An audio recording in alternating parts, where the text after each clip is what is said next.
अब इसी की आगे से अगला पार्ट शुरू होता है। तो अभी जिन्वू ने उन सभी नाइट्स को हरा दिया था। वो उनकी मेन बॉस से लड़ रहा था, मतलब उनके लीडर से। अभी जिन्वू उसे भी हरा देता है और उसका मास्क पकड़कर उस पर अपने डैगर से हमला करता है। लेकिन अचानक ही वो लीडर जिन्वू से माफी मांगने लगता है। जब वो माफी मांगता है तब हमें पता चलता है कि वो एक लड़की है। खैर बाद में उसने अपना मास्क उतारा और हमें पता चलता है कि ये एक एल्फ गर्ल है जिसे इस जगह के प्रोटेक्शन का काम दिया गया था। वो जिन्वू से माफी मांगती है। जिन्वू ये देखकर हैरान था कि ये अब माफी मांग रही है। अब इसके सारे साथी मारे जा चुके हैं। खैर जिन्वू को इस चीज से कोई लेना देना नहीं। जिन्वू को आगे बढ़ना है, इसलिए उसे फर्क नहीं पड़ता अगर वो किसी को जिंदा छोड़ दे। और वैसे भी वो लड़की क्यूट थी, इसलिए जिन्वू ने उसे जाने दिया। जिन्वू पलट कर वापस लौटने लगता है, लेकिन वो लड़की जिन्वू पर अचानक से पीछे से हमला कर देती है। टस्क की शील्ड के कारण उसका ये अटैक वेस्ट गया। जिन्वू पीछे मुड़कर कहता है कि क्या सच में तुम ऐसा करना चाहती हो, जिस पर वो लड़की डर कर जिन्वू से माफी मांगने लग जाती है। वो भी लगातार माफी मांग रही थी, इस वजह से जिन्वू उसे फिर से माफ कर देता है। क्या जिन्वू कहता है कि मुझे यहाँ से आगे जाना चाहिए, क्या तुम मुझे उस चीज का परमिट दिलवा सकती हो। असल में पूरा फ्लोर अभी और कई सारे चैलेंजेस से भरा होगा, इसलिए जिन्वू उससे ऐसा पूछ रहा है। मतलब अगर वो की प्रोटेक्टर है तो उसे आगे के खतरे के बारे में ऑलरेडी पता होगा, इससे जिन्वू का टाइम बच सकता है। वो लड़की कहती है कि बिल्कुल उसकी फैमिली इस पूरे फ्लोर को प्रोटेक्ट करती है, तो अगर जिन्वू उसकी फैमिली के पास उसे अपने साथ सही सलामत ले जाए तो वो उसे आगे की फ्लोर तक जाने का परमिट दिलवा सकती है। जिन्वू कहता है कि मैं ऐसा कर दूंगा, लेकिन इसका क्या भरोसा है कि तुम मुझ पर हमला नहीं करोगी। इस पर वो लड़की कसम खाने लगती है कि अब आगे से वो ऐसी गलती नहीं करेगी। जो सुनकर जिन्वू ने उसे फिर से माफ कर दिया था। खैर जिन्वू उससे उसके बारे में पूछता है कि आखिर वो है कौन। जिसके बाद अचानक ये सीन चेंज होकर दुनिया के किसी कोने पर आता है, जहाँ रेड आंट्स अभी कुछ ह्यूमंस को खा रही थी। वही पास ही में एक लड़का था जो कि अपनी दोस्तों को मरता हुआ देख बहुत ही घबरा रहा था। वो आंट उसे भी मारने के लिए अब बढ़ रही थी, पर सबसे बुरी बात यह है कि अब इन आंट्स ने उड़ना सीख लिया है। इसका मतलब जल्दी साउथ कोरिया तक पहुंच जाएंगे। खैर अभी के लिए हम वापस जिन्वू के पास पहुंचते हैं, जहाँ जिन्वू ने उस लड़की से सवाल किया और उस लड़की ने बताया कि वो इस फ्लोर की प्रिंसेस है जिसका नाम एस्ला है। वो बताती है कि उसकी फैमिली इस फ्लोर को प्रोटेक्ट करती है। खैर जिन्वू को इस बात में कोई इंटरेस्ट नहीं है। जिन्वू उससे पूछता है कि क्या उसे भी अंदर ऐसी कोई आवाज सुनाई देती है कि उसे ह्यूमंस को खत्म करना है, जिस पर एस्ला जवाब देती है कि नहीं, उसके अंदर से ऐसी कोई आवाज तो नहीं आती, पर उसे दूसरी आवाज सुनाई देती है जो कि है इस फ्लोर के प्रोटेक्ट करने की। वैसे इसके साथ साथ वो ये भी बताती है कि वो और उसकी फैमिली पहले डीमन वर्ल्ड में रहते थे, लेकिन अचानक ही वो इस जगह पर आ गए और तब से वो यही इसी जगह को प्रोटेक्ट कर रहे हैं। ये सुनकर जिन्वू हैरान था। जिन्वू पूछता है कि आखिर ऐसा क्यों, जिस पर एस्ला जवाब देती है कि एक बहुत बड़ा खतरा आने वाला है जिसके लिए मिलकर काम करना जरूरी है। अभी जब वो ये जवाब दे रही थी तभी उसकी आंखों में से कुछ ग्लिच सा होता है और एक आवाज सुनाई देती है जो कि जिन्वू से बोल रही थी कि तुम शायद कुछ ज्यादा ही सवाल पूछ रहे हो।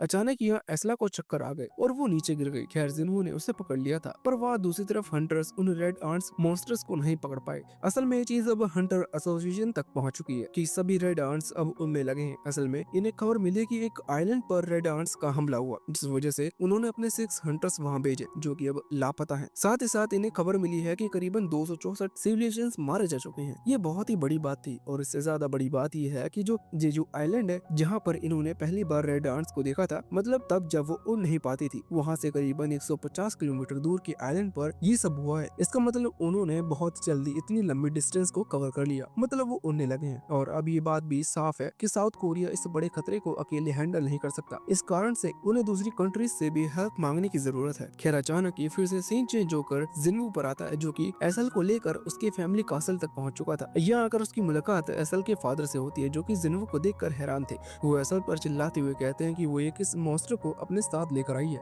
एसल बताते हैं कि बस एक ह्यूमन है, पर उसके फादर को ऐसा नहीं लगता क्योंकि कोई मामूली ह्यूमन एक बहुत ही बड़ी आर्मी के साथ इस तरह से उनसे मिलने कभी नहीं आएगा। इतना कहते हुए उन्होंने अपनी सभी नाइट से जिन्वू पर हमला करने का कह दिया था, तो सभी नाइट जिन्वू की तरफ तलवार तान देते हैं, लेकिन जिन्वू बिल्कुल साइलेंटली खड़ा हुआ था। जिन्वू कहता है कि अगर वो लड़ना चाहते हैं तो जिन्वू लड़ लेगा, लेकिन इसमें उन लोगों के जीते के चांस 0%। यहाँ पर जिन्वू ने जो मिडस और वेलकन को हराया था वो बात भी जिन्वू ने सामने ला दी थी, जिस कारण से एजल का फादर डर गया। वो समझ गया कि वो लोग जिन्वू को नहीं हरा सकते, इसी कारण से उसने एंट्री परमिट दे दिया जो कि जिन्वू को चाहिए था, पर जिन्वू ने यहाँ बम फोड़ दिया। जिन्वू कहता है कि वो आगे के फ्लोर्स पर एसल को साथ लेकर जाएगा। इससे एसल के फादर को गुस्सा भी आता है और साथ ही वो हैरान भी थे, पर जिन्वू कहता है कि उसे आगे के फ्लोर्स की भी परमिट इजीली चाहिए। वो नहीं चाहता कि वो हर जगह जाकर लड़ता फिरता रहे, और अगर लड़ने की नौबत आए तो वो लड़ भी लेगा, पर जितने फ्लोर्स शांति से क्लियर हो जाए उतना अच्छा है। इसलिए वो एसल को अपने साथ ले जाएगा। अभी पहले तो एसल के फादर इस चीज के लिए तैयार नहीं थे, पर जिन्वो को मना भी नहीं किया जा सकता,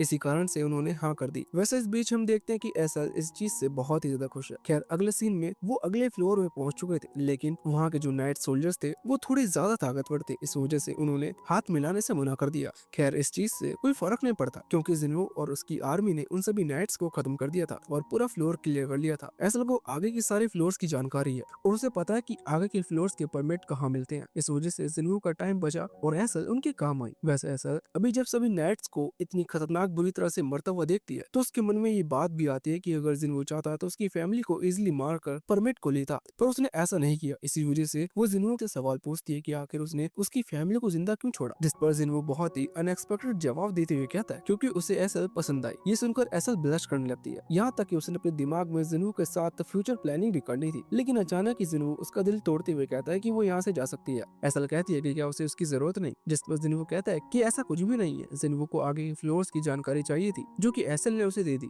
और एसल ने उसकी बहुत मदद की। आगे के जो फ्लोर्स हैं उनके नेट्स बहुत ही ज्यादा पावरफुल होंगे और ये पक्की बात है कि वो लोग हाथ मिलाने वाले नहीं है, इसलिए उस लड़ाई में जिन्वो एसल पर ज्यादा ध्यान नहीं दे पाएगा, इसलिए एसल को अब वापस लौट जाना चाहिए। पर एसल कहती है कि नहीं, वो प्रॉब्लम क्रिएट नहीं करेगी, उससे भी साथ चलना है और वो एक लड़की है और जिन्वो को भी वो क्यूट लगी, इसलिए जिन्वो उसे मना नहीं कर पाता और अपने साथ आगे के फ्लोर्स पर आने की परमिशन दे देता है। वैसे जिन्वो ने उसे समझाया था कि आगे के फ्लोर्स अभी के फ्लोर से लगभग 90% ज्यादा खतरनाक होंगे, पर वो नहीं मानी। खैर उसने अच्छा ही किया, क्योंकि जिन्वो के लिए उन फ्लोर्स को भी क्लियर करना कोई मुश्किल बात नहीं थी। जिन्वो कचरे की तरह वहाँ के सभी गार्ड्स और डीमन को रास्ते से हटाता जा रहा था। खैर तभी सीन चेंज होकर चाय और चोआ पर आता है। उन्हें अभी भी एक मिशन मिला है जो कि उन्हीं रेड आर्ट से रिलेटेड है। खैर यहाँ हमें एक और बात पता चलती है कि इस मिशन के लिए एक दूसरे एस रैंक गिल्ड का लीडर भी आ रहा है। वैसे सीन अब वापस से चेंज होकर जिन्वो पर आता है, जो कि सभी फ्लोर्स को क्लियर करते करते एसल के साथ अब 100 फ्लोर पर पहुंच चुका था। ये आखिरी फ्लोर था जहाँ अभी कुछ भी नहीं है, मतलब बिल्कुल शांति है। एसल को ये चीज अजीब सी लगती है। वो कहती है कि यहाँ तो कुछ भी नहीं है, लेकिन उसके पास इतना कहने की देरी थी कि अचानक वहाँ बिजली कड़की और एक बहुत बड़ा ड्रैगन उनके सामने आ गया, जिसके ऊपर बैरन खड़ा हुआ था। बैरन असल में डीमन किंग है, जो कि 100 फ्लोर का बॉस है। अभी जिन्वो भी सोच रहा था कि इसे हराने में थोड़ी प्रॉब्लम तो जरूर होगी। साथ ही एसल की भी बुरी हालत थी, क्योंकि वो डीमन किंग को देखकर घबरा गई थी, क्योंकि वो भी असल में एक डीमन ही है। खैर वहाँ बैरन नारुतो लेवल की ईरो तेंसाई से टेक्निक का इस्तेमाल करते हुए अपने डीमन आर्मी को समन करता है, जो देखते हुए यहाँ जिन्वो ने अपनी शैडो आर्मी को समन कर लिया था। अभी दोनों ही आर्मी आमने सामने थी। अगले सीन में उनमें लड़ाई शुरू होती है, जहाँ लड़ाई को देखते हुए ये बता पाना नामुमकिन था कि कौन जीतेगा। इसी वजह से एसल को भी समझ में नहीं आ रहा था कि वो यहाँ किसकी साइड ले, क्योंकि एक तरफ बैरन है जो कि डीमन किंग मतलब उसी की डीमन फैमिली का एक मेंबर है, और दूसरी तरफ जिन्वो है जिसने अभी तक के 99 फ्लोर्स को इस तरह से पार किया जैसे कि वो मैटर ही नहीं करते। खैर अभी जब वो ये सब सोच रही थी कि इतने में ही वहाँ बैरन ने कामेहामे वेव का इस्तेमाल आसमान की तरफ किया और वहाँ से बहुत ही तेज से बिजली गिरनी शुरू हो गई,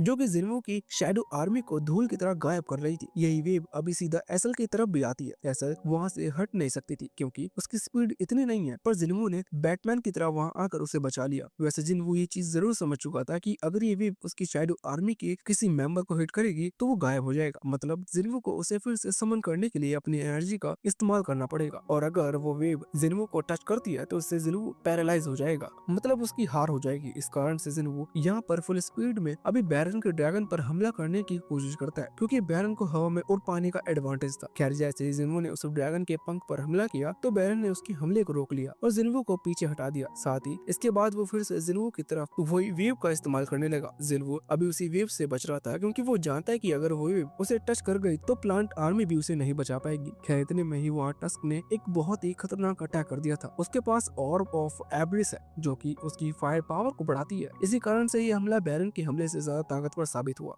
इससे जिन्वो को हमला करने का मौका मिल चुका था। बैरन अभी टस्क के हमले पर गौर कर रहा था। इतने में जिन्वो वहाँ पहुंच गया, जिसने एक ही बहुत स्मूथ हिट के साथ उस बायबन का सर अलग कर दिया। बायबन मतलब वो ड्रैगन जिस पर बैरन चढ़ा हुआ था, और यहाँ से बायबन का सर जिन्वो की कलेक्शन में जुड़ गया और अब वो ड्रैगन खत्म हो चुका था। इसलिए बैरन भी नीचे आ गया, जिस कारण से जिन्वो उसे 1v1 फाइट के लिए चैलेंज करता है। वैसे वहाँ दूसरी तरफ अभी एक मीटिंग चल रही है, जिस मीटिंग में एशिया का दूसरा स्ट्रॉन्गेस्ट हंटर भी बैठा हुआ है, जो कि खुद एक दूसरे गिल्ड का लीडर। अभी यहाँ टॉपिक वही रेड आर्ट मॉन्स्टर, जिन्हें रोकना जरूरी है, वरना वो पूरी दुनिया खत्म कर देंगे, लेकिन उन्हें हराना ज्यादा आसान नहीं है। खैर यहाँ उस हंटर रियो जी की असिस्टेंट सभी को बताते हैं कि जो आंट है इनका लाइफ स्पैन सिर्फ 1 साल का है, मतलब अगर 1 साल में कोई दूसरा आंट जन्म नहीं लेता तो ये सारी मारी जाएगी अगर इनके बर्थ रेट को रोकना है तो। इसलिए इन्हें किसी भी तरह से क्वीन आर्न को खत्म करना होगा। खैर ये भी इतना आसान नहीं होगा क्योंकि बाकी आर्न्स क्वीन आर्न्स तक इन्हें नहीं पहुंचाने देंगे। इसी वजह से क्रोइजी ने एक प्लान बनाया। वो अपने गिल्ड के 11 एस रैंक हंटर जिनके साथ वो खुद भी बाकी रेड आर्न्स के फाइट करेगी जब तक साउथ कोरिया के हंटर्स क्वीन आर्न को टारगेट बनाएंगे। अब यहाँ पर मैं एक चीज क्लियर कर दूं, जिन्हों साउथ कोरिया का 10th एस रैंक हंटर है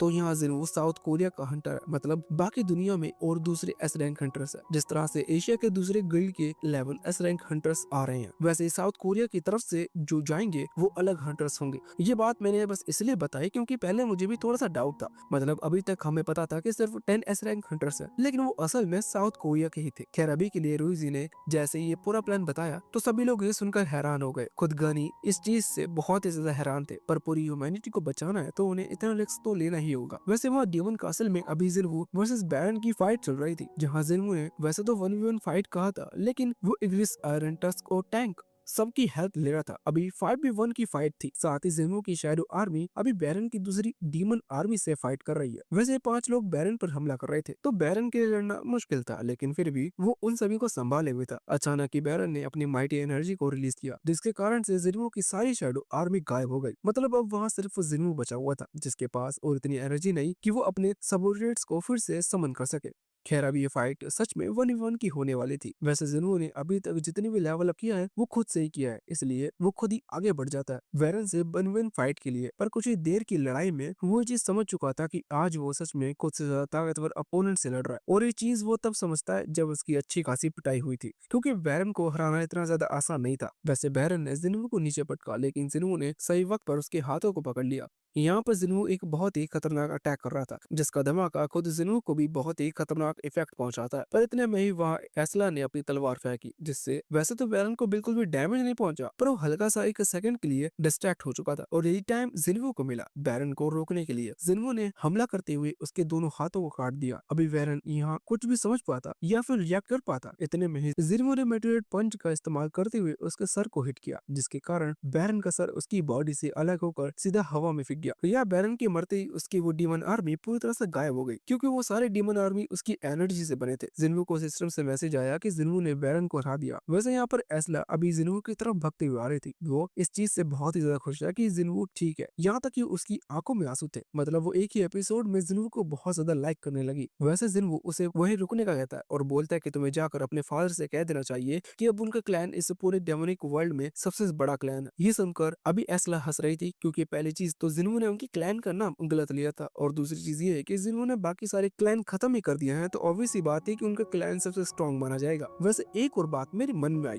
अब वो जब सबसे स्ट्रॉन्गेस्ट है तो ये बात वो किसको बताएगा? मतलब वो घर में ही तो चिल्लाता रहेगा कि हम बहुत स्ट्रॉन्ग है, हम बहुत स्ट्रॉन्ग है, पर मुझे ऐसा नहीं लगता। सोलो लेवलिंग का वर्ल्ड बहुत ही ज्यादा बड़ा है और अभी ये कहानी सिर्फ शुरू हुई है। खैर काम की बात यह है कि जिन्हू ने बैरन को हरा दिया जिस वजह से डीमन किंग का ब्लड मिल गया जो कि उस एलेक्सिर ऑफ लाइफ को क्रिएट करने के लिए चाहिए था। कि मिलते ही जिन्हू ने वो बोतल में डाला और सारे एबिलिटीज को मिलाया, जिसके बाद जिन्हू को पता चला कि अभी तक खेल खत्म नहीं हुआ है। मतलब अभी भी जिन्हू का इंटेलिजेंस स्टेटस अच्छा होना चाहिए, तभी ये पॉसिबिलिटी है कि जिन्हू एलेक्सिर ऑफ लाइफ को क्रिएट कर पाएगा। जिन्हू ये सुनकर हैरान था क्योंकि दिमाग के मामले में अभी वो उतना ज्यादा अच्छा नहीं है, पर फिर भी वो मेन कैरेक्टर है, इस वजह से उसने 6 एलेक्सिर ऑफ लाइफ इतनी आसानी से बना लिया जैसे कि वो मैटर ही नहीं करते हो। वैसे अच्छा ये है कि क्योंकि 2 एलेक्सिर ऑफ लाइफ तो ऑलरेडी बुक है, बाकी 4 जिन्हू के पास बचेंगे। अभी के लिए जिन्हू उठकर खड़ा होता है, इतने में ही आयरन वहाँ उसी बाइबन के सर को उठा लेता है और जिन्हू ये मौका कैसे जाने दे सकता था। जिन्हू ने यहाँ राइस वर्ड का इस्तेमाल किया और उस बाइबन को अपनी शैडो आर्मी में ऐड कर लिया। खैर उसे बाइबन का नाम याद नहीं रहेगा, इस वजह से जिन्हू ने यहाँ उसका नाम काइजल रखा है। अभी उसे देखकर एस्ला मन में सोच रही थी कि जब वो जिन्हू के साथ काइजल पर बैठकर 18th फ्लोर मतलब अपने कासल पहुंचेगी तो उसके फादर कितने हैरान हो जाएंगे। जिन्हू अभी ये बात सोच रहा था, तभी जिन्हू को पता चलता है कि उसे एक और एबिलिटी मिली है। असल में अब वो अपने किसी भी शैडो सोल्जर्स के साथ जगह एक्सचेंज कर सकता है। ये बड़ी ही काम की एबिलिटी थी क्योंकि इसका रेडियस नहीं है, वो जब चाहे जितना भी दूर चाहे उतनी दूर से अपनी जगह एक्सचेंज कर लेगा। ये चीज काम किया, इसी कारण से जिन्हू तुरंत ही अपनी जगह को एक्सचेंज किया और वो भी उस शैडो सोल्जर्स के साथ जो कि जिन्हू के घर के पड़ोसी की छत पर रहकर जिन्हू के घर पर नजर रख रहा है। वैसे यहाँ पर एस्ला अभी अपना लव कन्फेस करने वाली थी, लेकिन उसी समय पर जिन्हू ने खुद की जगह को स्विच कर लिया, इसलिए उसका सपना सपना ही रह गया। दूसरी तरफ जिन्हू वहाँ अपने नेबर के पास पहुंच गया जहाँ जिन्हों ने काइजल को समन किया और उस पर बैठकर अपने घर की तरफ उड़ गया। वैसे सीन चेंज होकर वहाँ गनी पर आता है, जो कि अभी अपने असिस्टेंट साथी के साथ प्लान पर काम कर रहे थे। असल में इन्हें एक और चीज मिलती है कि वो जो रेड आंट है वो साउंड सिग्नल जानते हैं, मतलब वो कम्युनिकेट के ही साउंड सिग्नल के थ्रू बात करते हैं। इसी कारण से उस दूसरे एस रैंक हंटर रियोजी ने आइडिया दिया कि वो लोग उनके सिग्नल को बीच में डिस्टर्ब करेंगे, मतलब एक जैमर लगाएंगे जिससे कि आपस में कम्युनिकेट ना कर पाए। ये उनके लिए एक पॉजिटिव चीज होगी, इसलिए गनी को भी ये आइडिया सही लगता है। वैसे तभी फिर से सीन चेंज होता है और इस बार हम आते हैं एस रैंक हंटर के बैग के पास, जो कि अभी अपने एक दूसरे एस रैंक हंटर दोस्त के साथ एक बार में वाइन पी रहा था। ये जो दूसरा एस रैंक हंटर है ये रिटायर हो चुका है। ये असल में हीलर है, इसका नाम बियोंगू है, जो कि हीलिंग का काम करता था, पर इसे ज्यादा ब्लड पसंद नहीं, इस कारण से इसने इतने कम एज में रिटायरमेंट ले ली और अब ये टीचर बन चुका है। अभी बैक इससे पूछता है कि क्या वो सच में रेड आंट इंसिडेंट के दौरान उनकी मदद के लिए नहीं आएगा, जिस पर बियोंगू जवाब देता है कि नहीं, उसे खून खराबा पसंद नहीं, इसलिए अब फिर से वो काम नहीं करने वाला। खैर बैक ने उसे यहाँ इसलिए बुलाया था क्योंकि बैक को लगता है कि शायद ये उनकी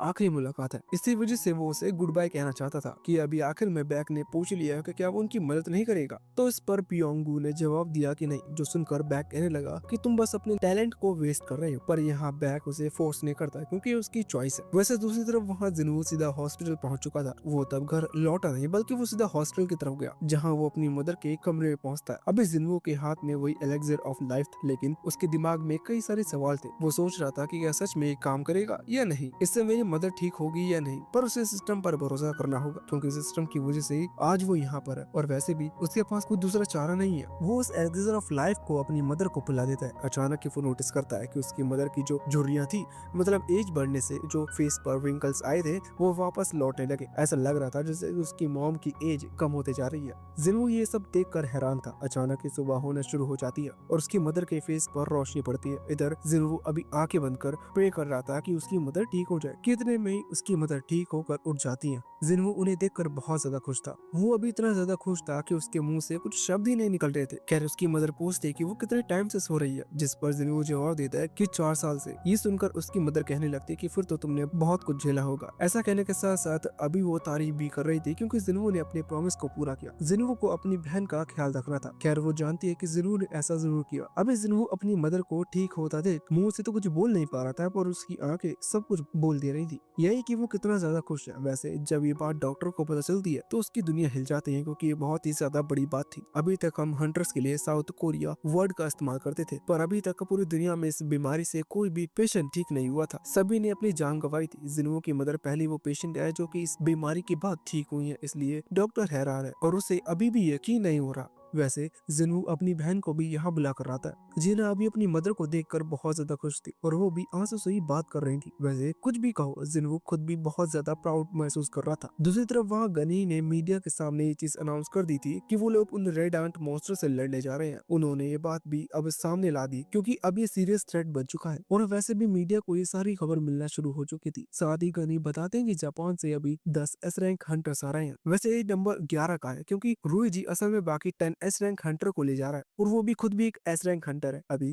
इस चीज से बाकी शौक है। दूसरी तरफ वहाँ बैक का वो दोस्त बियोंगू वो भी इस न्यूज को देख रहा था। यही देखते हुए उसे अपने और बैक के पुराने फ्लैशबैक याद आते हैं। ये असल में बहुत पुराने दोस्त है। इनका एक तीसरा दोस्त भी था जो कि अब हिस्ट्री बन चुका है और उसके बारे में अभी हमें कुछ भी नहीं पता, शायद आगे पता चले। अभी के लिए तो हम उन तीनों को वाइन पीता हुआ देख वापस जिन्हों के पास लौट आते हैं। जिन्हों और जिन्ना दोनों ही अपनी मदर को लेकर घर आ गए थे और साफ सफाई का काम करना शुरू कर देते हैं। जिन्हों की मदर जब फोटो साफ कर रही थी तभी उन्हें चारों की फोटो मिलती है। चारों से मेरा मतलब उसमें जिन्हों के फादर भी थे। वो बताते कि जिन्हों के फादर सिगरेट लेने गए और फिर वापस नहीं लौटे। वैसे भी उन्हें घर लौटे वापस टाइम हो चुका है, इसलिए उन्होंने जिन्हों के एस रैंक हंटर बनने की न्यूज भी देख ली। वो बताते हैं कि जिन्हों के फादर भी एक हंटर ही थे, इसलिए जब उन्हें ये चीज पता चलेगी तो वो बहुत ही खुश होंगे। खैर उन्हें भी ये भरोसा है कि जिन्हों के फादर जिंदा है। वैसे असलियत तो हम जानते हैं। इधर जिन्ना अभी कहने लगती है कि वो बड़े होकर एक डॉक्टर बनेगी। वैसे वो बड़ी हो चुकी है, पर फिर जिन्हों ये बात कह पाता इससे पहले ही उसे गनी की तरफ से एक कॉल आता है। सिंपल सी बात है कि उन्होंने जिन्हों को मिलने के लिए बुलाया था। सीन वापस यहाँ गनी पर आया जो कि अभी अपने असिस्टेंट से बात कर रहे थे।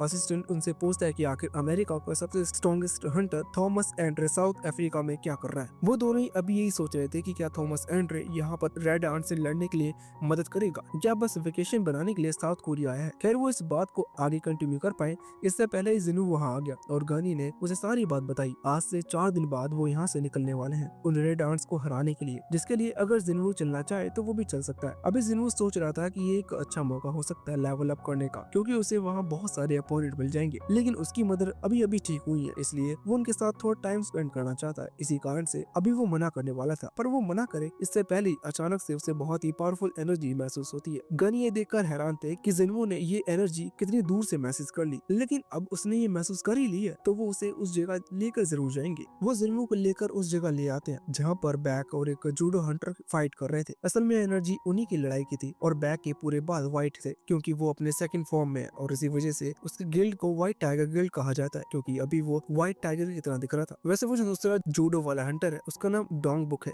और वो भी एक एस रैंक हंटर है। वैसे वो यहाँ बैक पर थोड़ा भारी पड़ रहा था, मतलब बैक को उससे लड़ने में थोड़ी सी प्रॉब्लम हो रही थी। तभी वहाँ गनी और जिनवू पहुंचते हैं। अभी गनी जिनवू से कह रहा था कि एक से ज्यादा एस रैंक हंटर्स अगर एक जगह पर हो तो माहौल गर्म ही हो जाता है। खैर जिनवू हैरान है क्योंकि उसने नहीं सोचा था कि बैक से भी ज्यादा पावरफुल हंटर को उसे देखने को मिलेगा, क्योंकि वो सच में बैक को ताकतवर मानता है। पर इतने में ही चोया वहाँ आता है। वो कहता है कि बैक डोंग बुक को आराम से हरा देगा। ये सुनकर जिनवू कहने लगता है कि फिर वो अपनी पूरी पावर का इस्तेमाल क्यों नहीं कर रहा, जिस पर चोया उसे जवाब देता है कि बैक को दूसरों को अपनी पावर दिखाना पसंद नहीं। जब वो अपने लास्ट मोड में आता है तो उसकी पावर बहुत ज्यादा बढ़ जाती है और इतनी पावर का इस्तेमाल वो किसी दोस्त पर नहीं करेगा। वैसे इतने में ही वहाँ पर जापान की एस रैंक हंटर्स की टीम की एंट्री होती है। अभी उनमें से एक लड़की की नजर जिनवू पर पड़ती है। वो अपने असिस्टेंट से पूछती है कि आखिर ये है कौन, जिस पर वो असिस्टेंट बताती है कि ये जिनवू है जो कि अभी साउथ कोरिया का 10वां एस रैंक हंटर बना है। वैसे वही पास ही एक लिम नाम का एस रैंक हंटर और चाय खड़े हुए थे। लिम की भी नजर जिनवू पर पड़ती है। वो भी यही कह रहा था कि किसी लड़की की वजह से लिम सिंह का डेब्यू खराब हुआ। लिम सिंह वही ए रैंक हंटर है जो कि उसी दिन सबके सामने आने वाला था जिस दिन जिनवू एस रैंक पर है। ये बात सबके सामने आई थी। वैसे यहाँ बैक और डैंग बुक जहाँ लड़ रहे थे सबकी नजर वहीं थी, पर जब जापानीज एस रैंक हंटर वहाँ आए तो उन्हें लगा कि ये फाइट तो बहुत ही नॉर्मल है, मतलब उनके हिसाब से इसमें कोई मजा नहीं है। इसी वजह से वो मजाक उड़ाने लगे थे सारे कोरियन हंटर्स का, जो देखकर ए रैंक हंटर आके आया। अभी वो बहुत ही ज्यादा एटीट्यूड में था और कह रहा था कि तुमने अभी तक हमारी पावर देखी नहीं है। खैर उसे चुप करवाया जाता है क्योंकि वो लड़ाई करवा देता है। लेकिन तभी रियोजी मतलब उन सभी जापानीज एस रैंक हंटर का एक तरह से कह लो लीडर, वो आगे आकर कहता है कि क्यों ना एक फ्रेंडली बैटल किया जाए। अभी गनी को भी आइडिया अच्छा लगता है क्योंकि वो लड़ने जा रहे हैं और इसी तरह से नॉर्मल फ्रेंडली फाइट से दोस्ती बढ़ती रहेगी। पर वो यहाँ एक और सजेशन देते हैं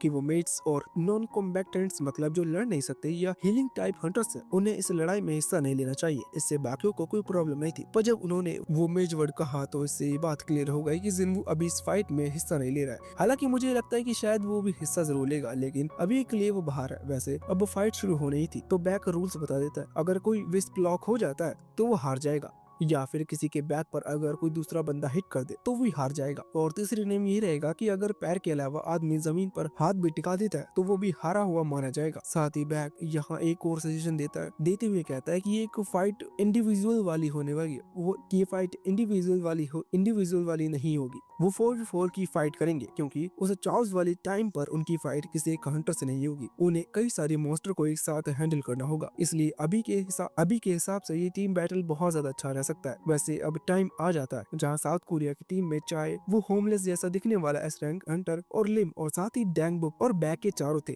दूसरी तरफ वहाँ जापानीज टीम में अपने 4 हंटर्स टीम ने भी अपने 4 हंटर्स चुन लिए थे। ये चारों ही हंटर्स कोरिया की टीम को बहुत ही इजीली हरा देंगे। इस वजह से इन चारों ने साथ में टीम बनाई। अभी जिनवू वहाँ नहीं है, लेकिन मुझे यकीन है कि अगले पार्ट में जिनवू भी वहाँ एंट्री लेगा और उसकी एंट्री लेजेंडरी होगी। इसलिए अगला पार्ट के लिए इस वीडियो को लाइक कर दीजिएगा। अभी के लिए ये पार्ट यहीं पर खत्म होता है।